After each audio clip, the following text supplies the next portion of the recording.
Before we get into trivia, it's time to throw it over to Mikey P with your Rangers Ed 150, the fastest 150 seconds in the National Hockey Podcast League. Ladies and gentlemen, welcome back to the Rangers Ed 150 playoff round 2 coverage. Before we get to the playoffs, a couple news items to get through here. First off, we had the NHL draft lottery last night, and after months of speculation, draft simulators, and hypotheticals, we now know that Connor Bedard will be a member of the Chicago Blackhawks at the start of the 2023-2024 campaign. Second item on the agenda is Gabriel Landeskog of the Colorado Avalanche. He had cartilage replacement surgery in that injured knee. This surgery is coming on the heels of an October surgery that was supposed to have him back in time for the playoffs, but obviously was not the case. Based on the fact that he had his second surgery, we know that this knee is likely a fairly complex ordeal, but Landeskog does seem optimistic that he will be back on the ice in the next couple of years. Back to the playoffs in the East. Carolina jumped out to a 2-0 series lead after the Devils did not show up to games 1 and 2, just like they did in the Rangers series. But just like we just mentioned, the Devils came storming back in Game 3 with an 8-4 victory over the Canes. Important takeaway here if you're a Devils fan. Your goaltending needs to be better. Akira Schmidt, Vitek Vanacek essentially split time between the first two games, with each being pulled in one. Vanacek played all of Game 3 despite giving up 4 goals. Hard to lose when your team scores 8.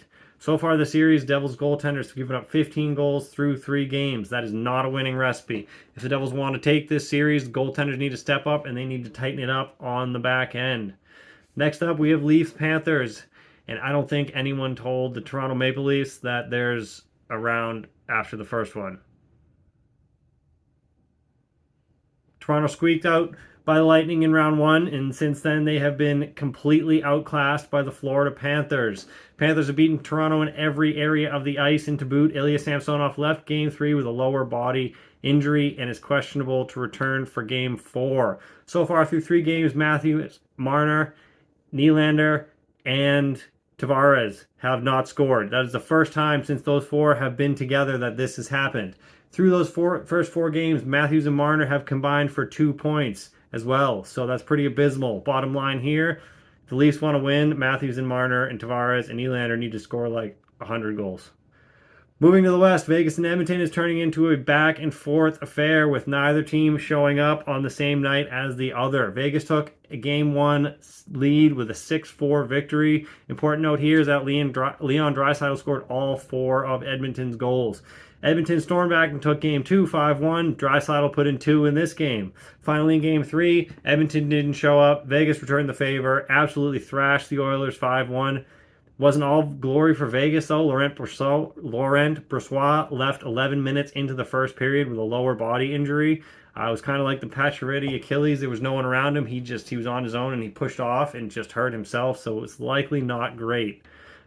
Very unlikely he'll return for Game 4, but Adin Hill stepped in and saved all 25 shots he faced to hold the Golden Knights to just 1 goal. To hold Edmonton to just 1 goal. Game 5 is in Edmonton on Wednesday, so look for the Oilers to come out flying in that one. Finally, we have Seattle-Dallas sitting at 2-1 in favor of the Kraken. There's no doubt the Kraken have been the team to watch this playoffs. They took Game 1 5-4 in overtime. Dallas took Game 2 4-2, and Seattle came right back and took Game 3 7-2 in Seattle. Important notes here for the Stars. Joe Pavelski is indeed back for the series, and he made his presence felt immediately in Game 1 by scoring all 4 of Dallas's goals. Miro Heiskanen is also questionable for Game 4 after taking a puck in the face in Game 3. Game 4 is in Seattle tonight, Tuesday, and that barn is going to be absolutely on wheels, so make sure to tune into that one. We've got a lot of exciting hockey coming up this week, so make sure to tune in for all that sweet, sweet playoff action. Until next week, this has been your 150.